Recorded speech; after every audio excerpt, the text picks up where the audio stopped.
This is the North America we think we know. A timeless wilderness, filled with ancient creatures that have always been here, forever frozen in a postcard-perfect moment. But this picture is an illusion. The truth is far more dynamic, strange, and surprising. The story of North American wildlife is an epic saga of catastrophic extinctions, incredible migrations, and shocking reinventions. Welcome to North American life. Today, we're traveling back in time to uncover the shocking evolution of the continent's wildlife. We'll meet the lost giants of the past, the unexpected travelers that arrived from other continents, and the ultimate survivors who are shaping the ecosystems of the future. Just 15,000 years ago, a blink in geological time, North America was a different planet. This was the age of megafauna, and it was dominated by a cast of characters that would make a fantasy novel seem tame. Imagine a bear that stood 12 feet tall on its hind legs, could run at 40 miles per hour, and was one of the largest terrestrial mammalian carnivores of all time. This was the short-faced bear, or a big cat, the American cheetah, whose evolutionary arms race with the pronghorn antelope, is the reason pronghorn can run at speeds of over 55 miles per hour, far faster than any predator in North America today. This was the real Game of Thrones, playing out from the tar pits of California to the frozen tundra of Alaska. But then something happened. In a geological instant, they were gone. The cause is one of science's great whodunits. Was it a rapidly changing climate as the last ice age ended? Was it the arrival of the most efficient predator the continent had ever seen, Homo sapiens? Most likely, it was a deadly combination of both. This mass extinction created an ecological vacuum. It wiped out the top predators and mega herbivores, leaving behind a continent of empty niches, ready to be filled by the ultimate survivors. For millions of years, North and South America were separate islands, evolving their own unique menageries. Then, about 3 million years ago, one of the most important geological events in history occurred. The Isthmus of Panama rose from the sea, connecting the two continents. This triggered the Great American Biotic Interchange, a colossal migration that forever changed life on both continents. It was a biological trade deal. From the south, North America gained newcomers like armadillos, porcupines, and opossums, all survivors that still thrive today.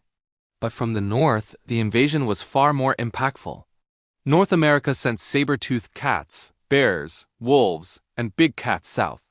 These superior predators decimated much of South America's unique wildlife. But the most surprising North American export? Camels. That's right. Camels actually evolved in North America. They originated here, walked across into Asia, and eventually populated Africa and the Middle East. Meanwhile, the ones that stayed behind in North America went extinct. And the American West was once home to its own species of camel. A fact that completely reframes our image of what native wildlife really is. The end of the megafauna and the chaos of the interchange created winners and losers. The animals we see today aren't just random leftovers. They are the ultimate survivors, and their stories of adaptation are stunning. Take the coyote.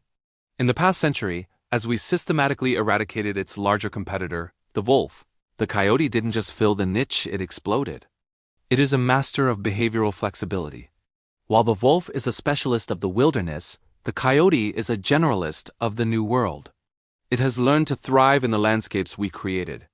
Its evolutionary story is happening right before our eyes as it expands its range across the entire continent, from Alaska to New York City. Then there's the beaver. This rodent is not just an animal. It is an ecosystem engineer. Before European colonization, there were an estimated 100 to 400 million beavers in North America. Their dams created wetlands, slowed rivers, and fundamentally shaped the hydrology of the continent. They were, in a very real sense, the architects of the landscape. And finally, consider the tiny pika, a holdover from the Ice Age. While its contemporary, the mammoth, is gone, the pika survives in the cool, high-altitude islands in the sky of our western mountains. But now it faces a new threat: climate change. Its habitat is literally shrinking as the planet warms, making it a modern-day canary in the coal mine. Today, we are living in a new geological epoch, the Anthropocene, the age of humans. And once again, we are the dominant force shaping evolution.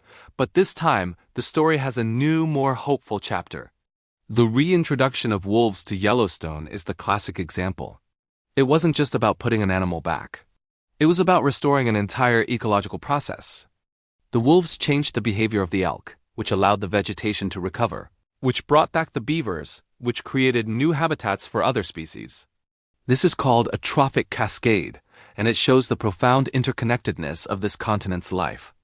Now there are even more radical proposals. Known as Pleistocene rewilding, the idea of reintroducing proxies for extinct megafauna, like using elephants or camels to restore lost ecological functions. It's controversial, but it forces us to ask, are we just caretakers of a museum, or active participants in writing the next chapter of North American evolution? The story of North American wildlife is not a static exhibit. It is a continuous, thrilling, and often brutal narrative. It's a story of a lost world of giants, of continents colliding and swapping species, and of cunning survivors like the coyote and beaver outlasting every catastrophe. And now it's a story where we hold the pen. Evolution didn't stop when the first Europeans arrived. It's happening right now, in the coyote adapting to city life and the pika struggling on its melting mountain. Understanding this deep history isn't just about the past. It's the key to making wiser choices for the wild future of this continent. What animal's evolutionary story surprises you the most? Are you for or against the idea of rewilding? Let me know your thoughts in the comments. If you want to keep exploring the incredible stories of North American life, make sure to like, subscribe, and hit the notification bell. Thanks for watching.